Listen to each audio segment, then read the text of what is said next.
This is a voice coil. The voice coil in a loudspeaker is what I like to think of as the heart of the loudspeaker, because without a voice coil, the speaker doesn't operate at all. The general operating principle of a moving coil loudspeaker is that this, when it's connected to the program source, so connected to an amplifier, whatever the program source to the speaker is, when the loudspeaker voice coil is connected, it turns this voice coil into an electromagnet because the power going into it is alternating current.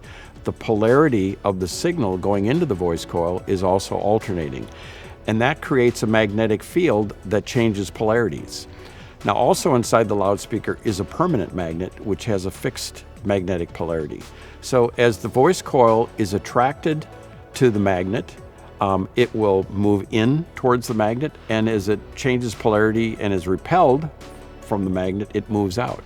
And it's that motion, that in and out motion away from the magnet, is what creates the actual motion of the loudspeaker coupled to the cone that creates sound.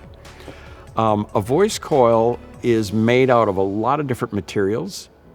It's typically a copper wire that's wrapped on some type of a form material. It could be aluminum, it could be Kapton, it could be fiberglass. All different types of material that are important to help the voice coil dissipate heat. Because another important thing to know about a loudspeaker is that moving coil loudspeakers are not very efficient. They're typically somewhere in the 3 to 5% efficiency range, which means if you put 100 watts of power into a loudspeaker, you'll get out maybe 3 to 5 acoustical watts.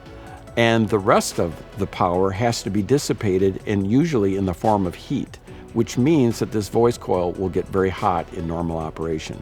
So these other materials are really designed to help it dissipate heat. So for example, another common material is fiberglass.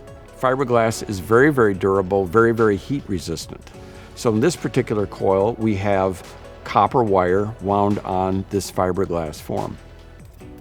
Another voice coil material that's very, very common for the form is a polyimide film. One of the trade names for polyimide film is Kapton.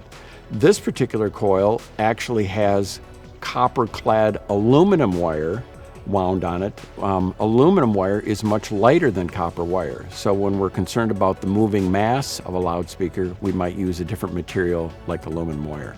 So all of these different technologies, the material technology of the form, the wire, the adhesives that bind it all together are all critical elements in making a voice coil that is durable and allows the speaker to perform the way the customer wants it.